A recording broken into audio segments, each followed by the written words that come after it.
Every Disney World trip has three big expenses: flights, hotels, and park tickets. If you can cover those three with points and cashback, Disney stops being a $6,000 problem. At Points to Magic, we use a three-step framework for every single Disney trip we plan. Step 1, earn the points. Step 2, transfer them to the right partners. Step 3, book your flights, hotels, and tickets. That's it, 3 steps. And in this video, I'm going to walk you through each one so you can do it yourself. And just so we're clear, we're not talking about anything exotic here. We're a normal family. We earn points on the stuff we already buy, groceries, gas, bills, and then we redirect those points toward Disney. The system is the same every trip. Only the cards and hotels change. If you want the one-page version of this whole framework, grab our free Disney Points cheat sheet. Links in the description. Okay, step 1. Step 1 is earning the points. There are 2 ways you earn: sign-up bonuses and everyday spending. Sign-up bonuses are the big ones. When you open a new rewards card, the bank gives you a pile of points after you hit a spending threshold in the first few months. That threshold is usually $3,000 to $4,000 in 3 months. If that sounds like a lot, it's probably not. Most families already spend that on groceries, gas, insurance, and subscriptions. You're just routing those same bills through a card that rewards you for it. And if you have a partner, both of you apply for the same card separately. You each earn your own sign-up bonus. 2 bonuses from one card. Don't add each other as authorized users. That's the one mistake that costs people the most. Separate applications, separate bonuses. Now, which cards? There are 3 major programs that matter for Disney: Chase Ultimate Rewards, American Express Membership Rewards, and Capital One Miles. Each one transfers to different airlines and hotels. You don't need all 3. Pick the one that matches your travel style, start there, and expand later. This is a long-term strategy, not a sprint. On top of bonuses, you earn points on every purchase. Most rewards cards give you 3 to 5 times the points on dining, groceries, and travel. The Amex Gold does 4 times on groceries and dining alone. A family spending normally on food and gas can earn tens of thousands of extra points a year without changing a thing about how they live. Pro tip: buy Disney gift cards at the grocery store. Your card sees it as a grocery purchase, so you earn the bonus rate. Then use those gift cards at Disney for food, merch, even tickets at the gate. You just turned your grocery bonus into Disney spending money. And stack cashback apps on top of everything. Rakuten earns you Amex membership rewards points on everyday online shopping. Top Cashback gives you 5 to 7% back that you can redeem directly into Disney gift cards. Both are free. Links in the description. That's step 1. Earn points through bonuses, everyday spending, and cashback apps. Step 2 is where most people either get confused or don't even know this exists. Your credit card points aren't stuck inside your credit card account. You can transfer them to airline and hotel loyalty programs where they're worth way more. Here's how it works. Chase Ultimate Rewards transfers to Hyatt, Marriott, and JetBlue, usually at a 1-to-1 ratio.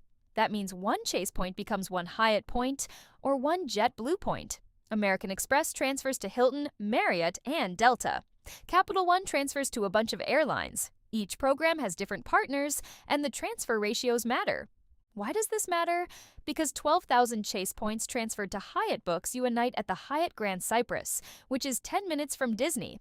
That same 12,000 points in the Chase travel portal might only get you a $60 or $70 hotel. Transfers give you better value, especially for hotels. That's the whole secret of step 2. So here's the rule of thumb. If you're booking a flight, transfer to an airline partner. JetBlue through Chase is a great one for Orlando. Southwest through Chase is another. Delta through Amex if that's your airline. If you're booking a hotel, transfer to the hotel program. Hyatt for value, Marriott for selection, Hilton for perks like the 5th night free. One more thing on transfers. For hotels, the travel portal usually gives you less value than transferring to the hotel program directly. Transfers usually give you 2 to 3 times the value per point. Transfer first, book through the hotel program. That's step 2. Step 3, book it. You've earned the points, you've transferred them to the right programs. Now let's actually book the flights, hotels, and tickets. I'll go through each one. Flights first. Over 30 airlines fly into Orlando, so you've got options. If you transferred Chase points to JetBlue, go to JetBlue's website and search for your dates. You'll see the points price right there. Same with Southwest through Chase or Delta through Amex. Book directly through the airline using your transferred points. Don't overthink this one. Flights are the most straightforward bucket. For a lot of families, one sign-up bonus covers all your round-trip flights. That was our experience. One JetBlue card bonus covered 3 round-trip tickets from New York to Orlando. Hotels next, and this is where the biggest savings happen. If you transferred to Hyatt, search the Hyatt Grand Cypress. 12,000 points a night, no resort fee on award stays, and it's a genuinely beautiful hotel. If you transferred to Marriott, you've got 19 hotels near Disney to choose from, including the Swan, Dolphin, and Swan Reserve, which get you Disney resort perks like early park entry. Hilton is another great option. The 5th night free on award stays is a massive perk.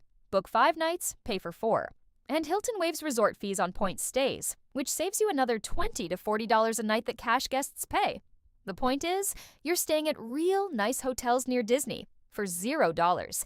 And if you have the Marriott Bonvoy Brilliant card, you get a free night certificate every year just for having the card. We use 2 of those certificates plus points to cover an 8-night stay in a 3-bedroom villa. Completely free. That's what Step 2 plus Step 3 looks like in action.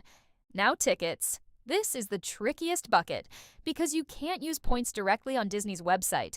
That's where most people get stuck and assume points don't work for tickets.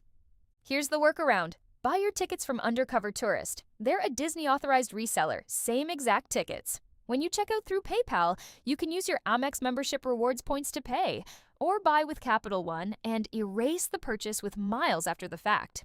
Either way, your tickets end up costing you points instead of cash. For dining and everything else inside the parks, use the Disney gift cards you've been stacking all year through Top Cashback and grocery store purchases. Character meals, quick service, souvenirs, and all covered. That's Step 3 complete. Flights booked on transferred points, hotel booked on transferred points, tickets through Undercover Tourist, and dining on gift cards.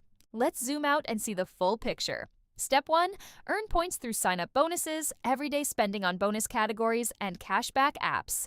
Step 2, transfer those points to airline and hotel partners where they're worth the most. Step 3, book your flights through the airline, hotels through the loyalty program, tickets through Undercover Tourist, and dining with gift cards. 3 steps? That's the whole system. And it works every single trip. The specific cards and hotels might change, but the framework stays the same. Earn, transfer, book. Imagine telling your kids you're going to Disney and knowing the flights and hotel are already taken care of. That's not a fantasy. That's what this framework does when you follow it. If you want the one-page version of this framework, grab our free Disney Points cheat sheet. First link in the description. Just drop your email. The full written guide with all the details and card recommendations is on our blog, also linked below. And if you want us to build a personalized plan around your cards, your dates, and your budget, we do that too. Link in the description. If you want to see this exact framework in action with real receipts and real numbers, watch this video where we broke down our trip that should have cost $6,300. Or if you want the deep dive on each card program, watch our complete beginner guide. Subscribe so you catch the rest of this series. See you in the next one.